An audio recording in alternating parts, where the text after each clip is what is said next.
Hello everyone, good morning, welcome back to my blog. তো চলে প্রত্যেক দিনের মতো আজকের ব্লগটা এখান থেকে শুরু করছি। আজকে সকালবেলায় কাজের মাসি বলেছে, মানে ফোন করে আর কি, যে আজকে আসতে পারবে না। তার মানে সকাল থেকে প্রচণ্ড দায়িত্ব, ব্যস্ত, তার সাথে আছে রান্না আর ঘর মোছা। আজকে বেশি বকবক করতে পারবো না, কারণ ঘরটা মুছতে হবে। পুকু চলে আসবে, পুকু চলে আসার আগে ঘর মোছা, ঝাঁপ দেওয়া, তার সাথে রান্না সবগুলো কিন্তু আমাকে করে নিতে হবে। তো চলো কাজগুলো করে নিই।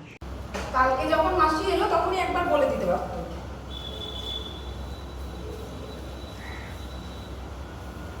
বান্টি বোধহয় ভুলে গিয়েছে, আমার মনে হয় বান্টি ভুলে গেছে, ওই জন্য সকালবেলা বলেনি বোধহয়।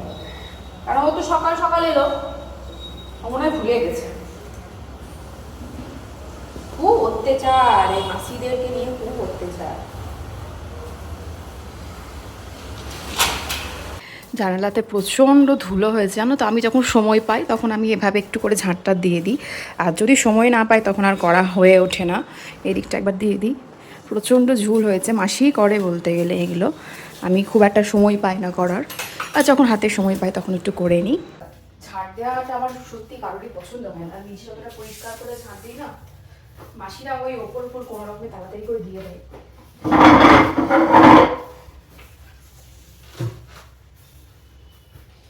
সাইডে বা নিচে কোথাও মাসিরা অতটা ঝেঁটা দিয়ে ঝাঁটটা দেয় না। ওরা 4-5 বাড়ি কাজ করে, তো একটা তাড়া থাকে বলতে গেলে।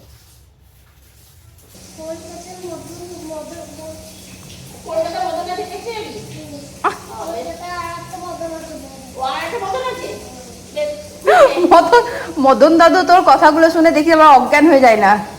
কলকাতা তার একটা মদন আছে। এখানে ছাড়িয়ে দিচ্ছি রসুন। আসলে রসুন ছাড়ানোর কারণ হচ্ছে ওই আমাদের যে আজকে কলাই ডালটা হচ্ছে, কলাই ডাল হবে আজকে, আজকে আর ঝোল টোল কিছু হবে না। এই রসুন ছাড়ানোর মেনলি কারণ হচ্ছে এই যে কিছু রসুন আগে ছাড়িয়ে রেখে, রসুনের কোয়া, তো এটা দিয়েই করবো কলাইয়ের ডালটা। তোমরা একটু দেখবে, জাস্ট এই গ্রেডার নিয়ে একটু ঘষে নেবো। এটা ঘষে নেওয়ার পর যখন রসুন দিয়ে ডালটা দিয়ে দেবো, তখন সত্যি মানে এটার যে কী স্বাদ, কী অপূর্ব টেস্ট, সেটা কিন্তু তোমরা না করলে বুঝতে পারবে না। তোমরা মানে বাড়িতে একবার করে দেখবে, রসুনের কোয়া মানে রসুন দিয়ে কলাই ডাল খেতে কিন্তু সত্যি অপূর্ব লাগে। তখন মনে হবে না কোনো রকম মাছ, মাংস, ডিমের দরকার। আমি যখনই করি তখনই কিন্তু তারপর রসুন কোয়া দিয়ে একটু গ্রেডারকে হালকা করে মুছিয়ে নিয়ে তখন কলাই ডালটা ছুটে দিই। খেতে কিন্তু সত্যি অপূর্ব স্বাদ হয়। আমাদের বাড়িতে কিন্তু সবাই প্রচণ্ড ভালোবাসে কলাইটা এভাবে রসুন দিয়ে। আর সামান্য একটু দিয়ে দেবো পাঁচফোড়ন। পাঁচফোড়ন দিলে কিন্তু ভীষণ স্বাদ হয় কলাইটা।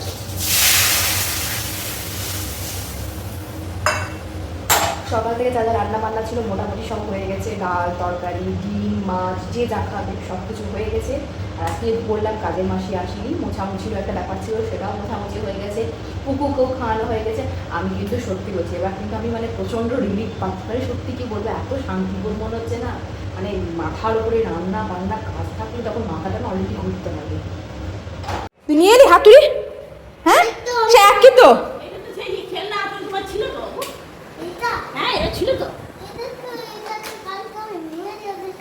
ভেঙে দিয়েছো তো তুমি কেন ইয়ে করছো?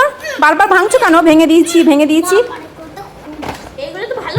শোন, আমার কথা শোন, একটু সাজানো থাক, ওটা খুলতে হবে না, ওটা খুলতে হবে না, সাজানো থাক।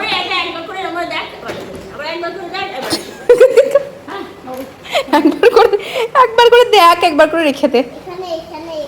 শোন, ওটা ওটা খুললেই কিন্তু ওটা আর থাকবে না কিছু। ওটা খুললেই কিন্তু ওটা কিছু থাকবে না। স্ক্রু ওটা কি বটে? সবই ছিল, হ্যাঁ, আরো বেশি ছিল ওটাতে, বড় সাইজের ছিল। দাম আছে। চলে এসো গো। আজকে বলতে গেলে 100 কোটি বছর পরে একসাথে খাবো সবাই। 100 কোটি বছর কিছু সোজা থেকে গেলে আমি খেয়ে নেবো।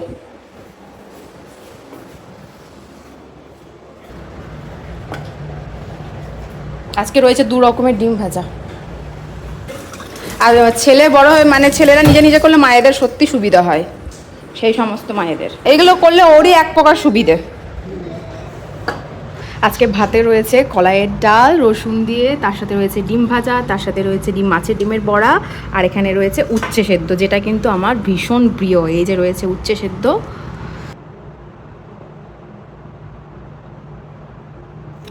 আমার না মাছের থেকে ডিম খেতে বেশি ভালো লাগে।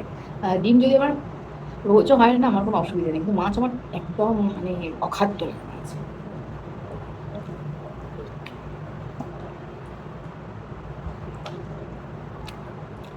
খেয়ে নিলাম, এবার দেবে একটা লম্বা ভাত ঘুম। মানে ভাত ঘুম দিতে না এত শান্তি লাগে কি বলবো। এই স্নান করার পর খেয়ে দিয়ে যখন ভাত ঘুমটা দিই, ওহ, তখন পুরো রিল্যাক্স। এই যে আমার প্রায় খাওয়া দাওয়া শেষের দিকে ছিল একটু ডিম, আর এই যে ওর পাতে খাবার প্রায় পড়েই থাকে। খুব কম দিনই হয় যেহেতু ও পরিষ্কার করে খায়, বেশিরভাগ সব ওর পাতে পড়েই থাকে। আজকে পুকুর বাবা পুকুর জন্য নিয়ে এসেছিল এই ড্রাগন ফল। পুকু খেতে কিন্তু ভীষণই ভালোবাসে, এখানে আমি খুব ভালো মতো ছাড়িয়ে নিয়েছি ধুয়ে। আর এই যে আমার পুকু সারা মুখে নে নে পুকু, বেশ খাইয়ে দাও দাদুকে এক পিস ড্রাগন ফল, এক পিস খাইয়ে দাও। একটু দাও, একটু খাই, আমাকে একটু খাইয়ে দাও, আমাকে একটু খাইয়ে দাও।